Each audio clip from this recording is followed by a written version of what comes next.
están? Estamos con la señora Natalia Orozco. Vamos a hacer entonces la correlación clínica. Van a ser 2 videos. Este es el primero donde voy a hacer una pequeña introducción sobre las porfirias. Hola señora Orozco, ¿cómo está? Bien, gracias a Dios. Bueno, le agradecemos aquí públicamente porque ella permitió que yo viniera aquí hasta su casa en Marinilla para que hiciéramos este video para que aprendieran ustedes. Bueno, voy a hacer un pequeño resumen sobre las porfirias. ¿Qué son las porfirias? Las porfirias son un grupo de enfermedades heterogéneas. Tenemos 2 grandes grupos. Un grupo que es exógeno y otro endógeno. El exógeno es el que es causado por factores externos, como por ejemplo la intoxicación con metales pesados, por ejemplo con el plomo, la plumoporfiria, o con arsénico, o con mercurio. O podemos tener porfiria en pacientes que sean, por ejemplo, alcohólicos crónicos en estado terminal o que les están haciendo un tratamiento para un cáncer, una neoplasia, y entonces afecta la función hepática y entonces desarrollan una porfiria. O también puede ser por algún tipo de hepatopatía. Esas exógenas simplemente, por ejemplo, en los metales pesados, les ponen un quelante, les ponen los medicamentos, hacen el tratamiento y la porfiria se quita, se sana. Pero el otro grupo del que estamos hablando aquí son las porfirias endógenas. Las porfirias endógenas son enfermedades huérfanas porque están en baja prevalencia en las poblaciones, son errores innatos del metabolismo porque son enfermedades que se heredan de padres a hijos en cualquiera de las formas genéticas. En este caso es genética mendeliana. La mayoría de las hepáticas agudas son dominantes, es decir, autosómicas dominantes. ¿Qué significa eso?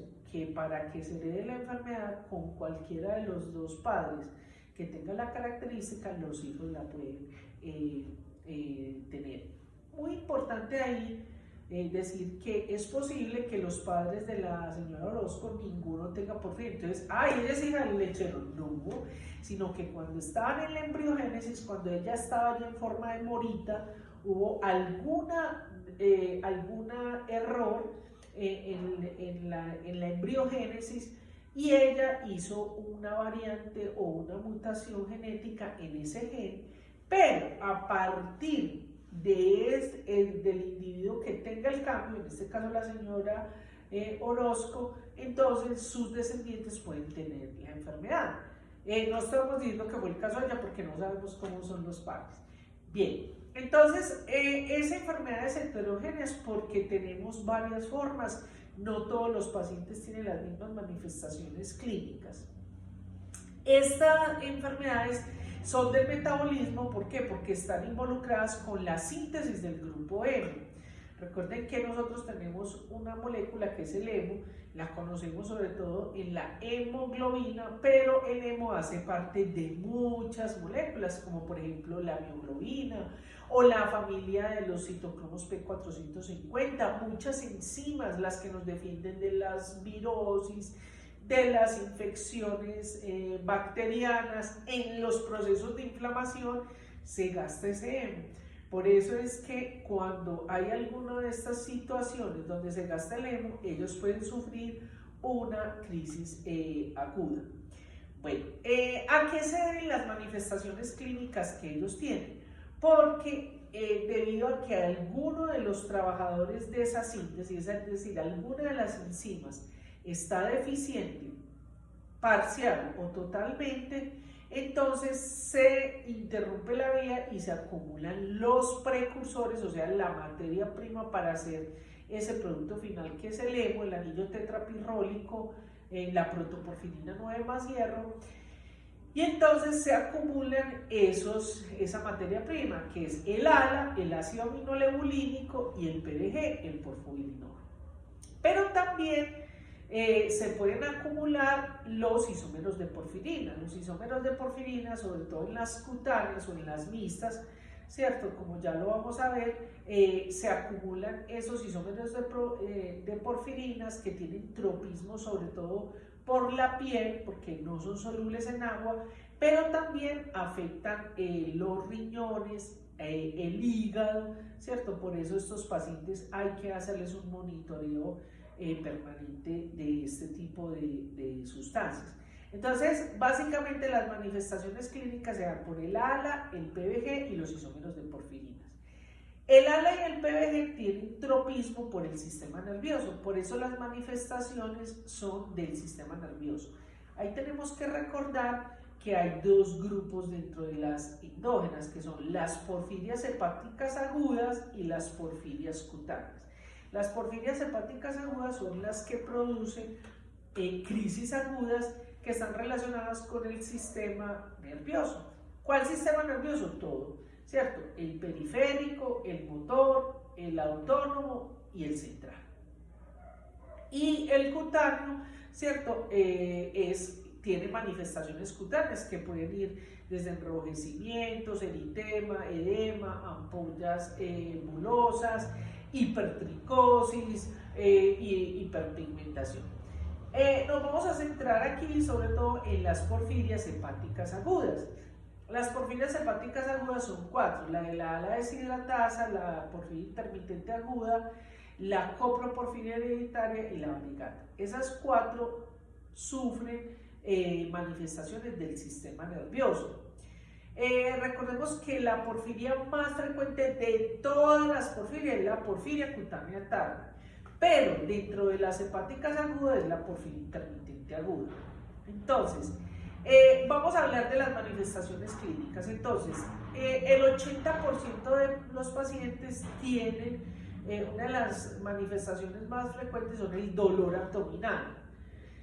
Recordemos que el ALA y el PBG entonces hacen una disautonomía y por eso los pacientes sufren entonces dolor abdominal, náuseas, vómitos, sudoración, diarrea, hipertensión o hipotensión, sudoración, etc.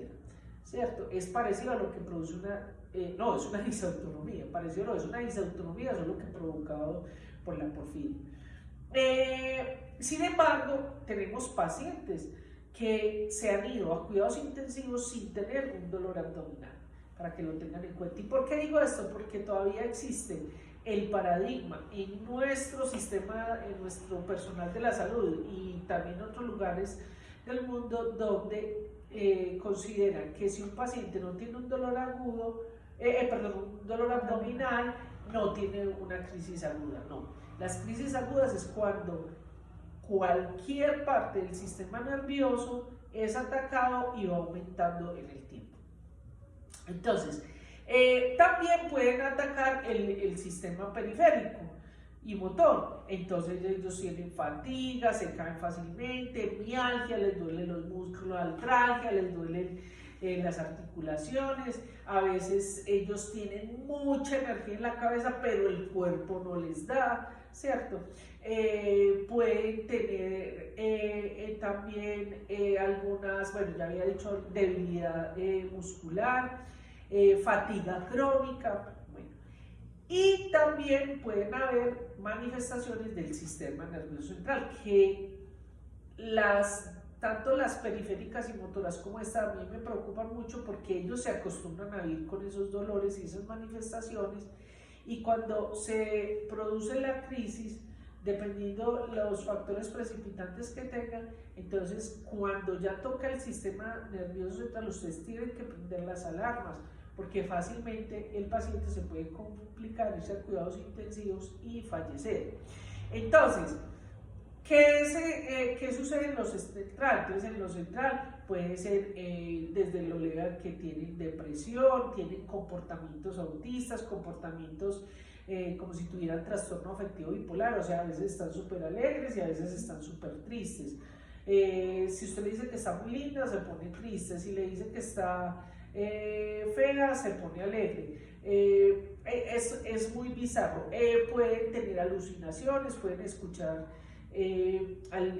sonidos, pueden tener hiperosmia, ¿cierto? Que tienen el olfato muy sensible, tienen intolerancia a ciertos sabores. Las muertes más frecuentes se dan por afecciones del sistema nervioso central, porque el ALA y el PBG hace una parálisis bulbar. Entonces los pacientes mueren con un paro cardiorrespiratorio. Y la otra forma más frecuente en los pacientes de porfiria es el suicidio. Entonces por eso tenemos que tener cuidado con eso. Ahora, para que se dé una crisis aguda se necesitan dos factores, el factor genético y el factor precipitante. Si falta uno de los dos, no hay crisis aguda. Ahora, los factores precipitantes no es uno solo, sino que es una sumatoria de factores precipitantes, ¿cierto? Por eso es muy importante que cada paciente se caracterice y reconozca cuáles son sus factores precipitantes. Esos factores precipitantes básicamente los podríamos resumir en los que son inductores de la familia de los citocromos P450. Recordemos que este es el sistema que nos va a proteger es un sistema hepático, ¿cierto? Que se activa cuando tenemos xenobióticos con X, o sea, compuestos extraños en el organismo. Entonces, por eso es que los medicamentos, las drogas, el alcohol, muchos de los alimentos, sobre todo las crucíferas, pueden provocar una crisis aguda. Pero también tenemos el ayuno. ¿Por qué el ayuno? Porque cuando hay un desbalance de la homeostasis calórica representada en glucosa, se disminuye esa homeostasis. Entonces en el núcleo ahí le dicen produzca ALAS1, y si se produce ALAS1, que es la ácido aminoleucílico sintasa 1, la hepática, entonces se activa la vía y entonces por lo tanto vamos a tener acúmulo de ALA, de PBG y de los isómeros de porfirinas. Entonces, por eso el ayuno en los pacientes con porfiria no pueden pasar más de 3 horas sin consumir alimentos. Bueno, otros de los factores precipitantes, como vamos a ver en el caso del testimonio de la señora Orozco, es el estrés. El estrés que puede ser causado por algo externo o por algo interno, las infecciones. Recuerden que cuando se dan infecciones bacterianas, virales, parasitarias, se producen entonces catalasas, peroxidasas, que para poder funcionar necesitan grupo Evo. Cuando se hace actividad física, cualesquiera sea por diversión o, ¿cierto? Cuando hacen actividad física que no está regulada, las calorías antes, durante y después del ejercicio pueden provocar una crisis aguda. Tenemos también algunos factores como por ejemplo el no dormir adecuadamente, las hormonas. Las hormonas en sí mismas son porfirinogénicas, por eso es tan importante en los pacientes, en las pacientes sobre todo hembras que tienen la menstruación, porque la pérdida de sangre puede provocar la crisis y los cambios hormonales. Por eso nosotros recomendamos colocar el Mirena. ¿Por qué el Mirena? Porque el Mirena es un dispositivo de liberación local. No va directamente, la actividad no es en todo el organismo, sino que es local. Entonces ahí va a haber una modulación hormonal. Y segundo, con el Mirena tenemos desde el momento 0 hasta los 8 meses, disminuye totalmente o disminuye mucho el sangrado. Entonces eso va a evitar que se tengan las crisis de porfiria. Ahora, cuando se está en una crisis aguda, entonces cuando ustedes lo reciban en urgencia, siempre hay que mirar, primero hay que ver cuáles son los factores precipitantes que tiene el paciente para quitarlos. Segundo, hay que monitorear si no tiene un desbalance electrolítico, porque por ejemplo la hipomagnesemia, cuando se baja el magnesio, las manifestaciones son muy parecidas a las de la porfiria aguda. Entonces, simplemente con manejar los electrolitos, el paciente puede mejorar. Pero el tratamiento específico es entonces con la glucosa. Recordemos que la glucosa se hace con entre 400 a 500 gramos día por catéter central en bolos entre el 30 y el 50% con monitoreo de la glucosa. Cuando se dan picos de hiperglicemia o en pacientes diabéticos se coloca metformina o insulina, ya eso es a criterio del médico tratante. Cuando esas manifestaciones clínicas, a pesar de que usted ponga la glucosa a las 24, 36, 48 horas, van aumentando las manifestaciones clínicas, hay que colocar la emina. La emina, actualmente en Colombia tenemos el Panhematin, ¿cierto? Que eso se pone por kilogramo peso, ya a criterio del médico se pone 1, 2, 3 el número de ampollas. ¡Ojo! Cuando se ponen, cuando llegan 6 ampollas, lo que recomiendan los protocolos es que se pare un día y vuelva a empezar. ¿Por qué? Y estar chequeando la saturación de transferrina y la ferritina, porque esa administración de hemo puede provocar una hematocromatosis secundaria. Los pacientes deben entonces, pues además de el manejo de sus crisis agudas, tienen que estar haciendo un control cada 4 meses, por lo menos cada 6 meses o cada año, donde les hagan control de cómo están sus órganos, de cómo está su porfiria. Se me olvidó una cosa que es muy importante. ¿Cómo se hace el diagnóstico? El diagnóstico se hace para las porfirias hepáticas agudas con la molécula, o que lo pregunto en el quiz, con la molécula que es patognomónica con las porfirias, que es el porfobilinógeno. El PBG hace el diagnóstico hoy en día dentro de nuestro ley 1392, que es de las enfermedades huérfanas, para subirlo al Siligila con el ALA y el PBG. El porfobilinógeno puede ser cualitativo o cuantitativo, se puede subir y se puede hacer el diagnóstico. ¿Qué quiere decir una prueba patognomónica? Que si se tiene el rasgo, se tiene la enfermedad. O sea, que un paciente que tenga aumentado el porfobilinógeno tiene la porfiria hasta que no se demuestre lo contrario. Entonces, ese PBG, el ALA y el PBG pueden estar aumentados. ¿Qué sucede con estos compuestos? ALA, PBG, isómeros de porfirina, que son fotosensibles y son termolables. Cuando se exponen a la luz o cuando están a temperaturas mayores de 4 grados centígrados, a los 20 minutos de estar en estas condiciones que no son adecuadas, se puede disminuir hasta el 50% de las moléculas. Por eso la mayoría de pacientes, cada que les hacen estos exámenes, salen falsos negativos, porque puede ser que, fíjense que cuando se tiene más de 5 miligramos por litro en orina, es aumento de PBG. Entonces, si a los 20 minutos los ponemos a la luz o lo ponemos a temperatura ambiente como sucede en las recolecciones, entonces si una paciente tiene, por ejemplo, 5.5 miligramos por litro, a los 20 minutos va a tener la mitad, o sea que va a ser un falso negativo. Las pruebas cualitativas se hace el test de Roche o el test de Watson-Sbarge. Actualmente solo tenemos aquí en Colombia el de Watson-Sbarge, no se hace el test de Roche, pero igualmente es cualitativo. Todavía no, tenemos muchos médicos, incluso que están dentro de la porfiria, que no recomiendan el test de Roche ni el test de Watson-Sbarge, que porque es cualitativo es antiguo. No, eso es muy ignorante. ¿Por qué? Porque no existe ninguna prueba en el mundo que en 10 minutos le pueda a usted detectar un metabolito que le pueda hacer el diagnóstico de una porfiria o de una crisis aguda. Entonces, en el mundo se sigue utilizando esa prueba. Ahora, el ALA y el PBG cuantitativo también se hace, pero lo que no saben los clínicos es que la prueba con la que se mide lo cuantitativo es el de Watson-Sbarge. Entonces, es lo mismo, ¿cierto?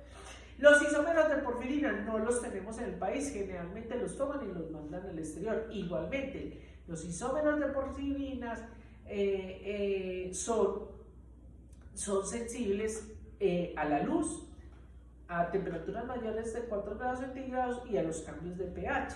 Entonces, por eso siempre hay que proteger las muestras de que estén en estas condiciones.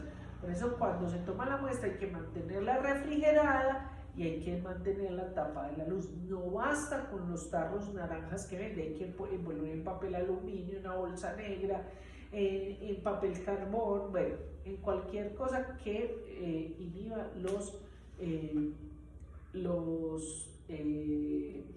la luz. ¿Sí?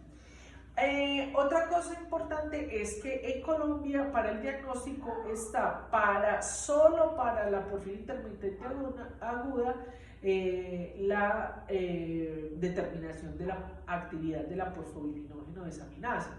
Pero recordemos que el 5 al 10% de los pacientes con porfiria intermitente aguda pueden tener la actividad normal. Las otras enzimas no las tenemos a disposición para nosotros, ¿cierto? Con las porfirias cutáneas, entonces en las cutáneas tenemos la porfiria cutánea tarda, la eritropoyética congénita, la protoporfiria hereditaria y la ligada al X. Recordemos que la porfiria cutánea tarda es hepática, pero no es aguda hepática. Cuando decimos porfirias hepáticas es porque están moduladas por la ala S1, que el ácido aminolínico sintasa 1, que es de expresión hepática, y las cutáneas es la ala S2, que es la ácido aminoleucínico sintasa 2, que es modulada en la médula ósea, que son también llamadas las eritropoyéticas. Bueno, esperamos pues con este resumen, entonces que puedan contestar su quiz, que hayan aprendido mucho y sobre todo, señora Orozco, que se sensibilicen a diagnosticar y hacer un manejo adecuado a los estudiantes. No sé si quiera decir algunas palabras, ya lo dijimos en el otro video. Bueno, muchas gracias por todo. Chao, gente.